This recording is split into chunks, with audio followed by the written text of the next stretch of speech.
BJP OBC प्रकोष्ठ की ओर से कलेक्ट्रेट पर प्रदर्शन कर जिला प्रशासन को सौंपा ज्ञापन। बीजेपी ओबीसी प्रकोष्ठ की ओर से आज सरकार के 2 वर्ष पूरे होने को लेकर आज इस 2 वर्ष में बढ़ते अपराध के साथ विभिन्न मुद्दों को लेकर राज्यपाल के नाम जिला प्रशासन को ज्ञापन सौंपा गया। इस मौके पर अजमेर सांसद भागीरथ चौधरी, विधायक रामस्वरूप लांबा, देहात बीजेपी अध्यक्ष देवीशंकर भूतड़ा सहित कई बीजेपी पदाधिकारी और कार्यकर्ता मौजूद रहे। मीडिया से बातचीत में देहात बीजेपी अध्यक्ष देवीशंकर भूतड़ा ने कहा कि राज्य सरकार के 2 साल कुशासन के रहे हैं, लेकिन इसके बावजूद वह केंद्र सरकार के शानदार 3 बिलों का विरोध करते हुए आम जनता को भ्रमित कर रही है, जबकि ये तीनों कृषि बिल किसानों की तरक्की और विकास के लिए लाए गए हैं और इससे किसानों को फायदा होगा। उन्होंने कहा कि राजस्थान सरकार ने बीते 2 सालों में किसानों के किए वादे के साथ ही युवाओं को भ्रमित किया है और अपराध में भी लगातार बढ़ोतरी हुई है। इन 2 सालों के कुशासन को लेकर विरोध प्रदर्शन करते हुए बीजेपी प्रकोष्ठ की ओर से राज्यपाल के नाम जिला प्रशासन को ज्ञापन सौंपा है और केंद्र सरकार की ओर से लागू 3 कृषि बिल का समर्थन किया गया है।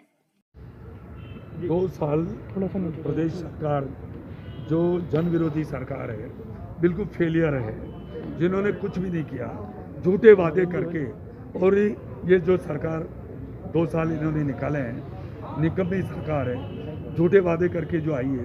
परंतु सौभाग्य से हमारे देश के प्रधानमंत्री नरेंद्र भाई मोदी जी ने जो अभी संसद के अंदर 3 कृषि कल्याण के लिए बिल लेके आए हैं, जिसमें किसान का भला होने तभी हो सकता है, वरना इन्होंने कुछ नहीं किया। परंतु दुर्भाग्य से उस कृषि कल्याण का जो 3 बिल आए हैं, उसके विरोध के अंदर ये वातावरण खड़ा करने की कोशिश कर रहे हैं। इसलिए हम गवर्नर साहब के नाम, राज्यपाल जी के नाम, मुख्यमंत्री जी को, ताकि वो आगाह करें कि जो कृषि कल्याण के जो 3 बिल आए हैं, जबकि ये तो झूठे हैं, ये तो किसान का भला चाहते ही नहीं है। इन्होंने कहा कि किसानों का संपूर्ण कर्जा माफ़ कर देंगे, कौन सा किया? नौजवानों को बेरोजगारी भत्ता देंगे 3,500 रुपये, कहाँ, कौन सा दिया? बिजली के बिल आपके घरों में आते होंगे, पहले 2 महीने से आते, अब हर महीने आ रहे हैं ना, और बिजलियों में करंट आने लग गया। आम जन को इन्होंने इतना परेशान, हैरान कर दिया है, और ये सरकार एक दिन रहने का हक नहीं है इनको। इसलिए कृषि जो बिल आए हैं 3 कृषि कल्याण के लिए, उसके पक्ष में हम गवर्नर साहब को ज्ञापन देने के लिए कलेक्टर साहब के आज यहाँ आए, ताकि वो मुख्यमंत्री जो कहें कि कृषि कल्याण के इस बिल का वो विरोध नहीं करे, जब समर्थन करना चाहिए। देश के प्रधानमंत्री नरेंद्र भाई मोदी के नेतृत्व में भारत सरकार ने जो 3 विधेयक कृषि के लिए लेकर आए हैं, वो किसानों के लिए हितकारी बिल है, और इससे कांग्रेस और उसके विपक्ष के लोगों की धरती हिल रही है और उनका जनाधार खत्म हो रहा है। इसलिए किसानों को गुमराह करने के लिए जो प्रयास कांग्रेस और उसके समर्थित दल कर रहे हैं, उसके विरोध में और राज्यपाल को ओबीसी मोर्चा के तत्वाधान में एक सांकेतिक हमने आज एक ज्ञापन दिया है। इस ज्ञापन के माध्यम से राज्यपाल महोदय का ध्यान आकर्षित किया है कि ये बिल जनता के हित में है, जो देश की आज़ादी के 70 साल बाद आए हैं और किसानों को आज़ादी मिली है।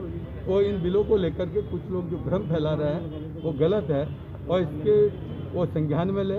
और भारतीय जनता पार्टी अन्यथा जो कांग्रेस कर रही है, कांग्रेस अपने जो कुशासन है, उस कुशासन के ध्यान हटाने के लिए और ये घिनौना खेल खेल रही है किसानों को भ्रमित करने का। भारतीय जनता पार्टी प्रयास कर रही है कि जो इस बिल की सच्चाई है वो आम जन के बीच में आए और आम जन को पता पड़े, ताकि इन आम जन को इस धरने पे जो भ्रमित करने का प्रयास कर रही है उसे भ्रमित नहीं।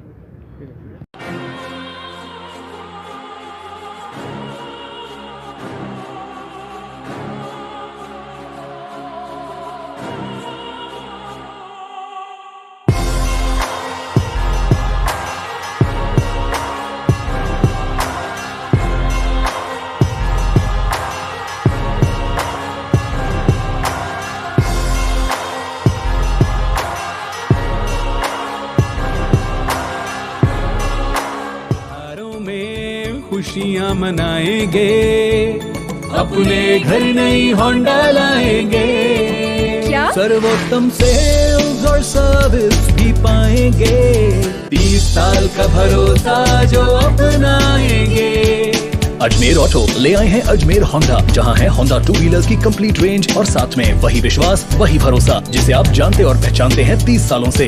अपने घर नई होंडा लाएंगे।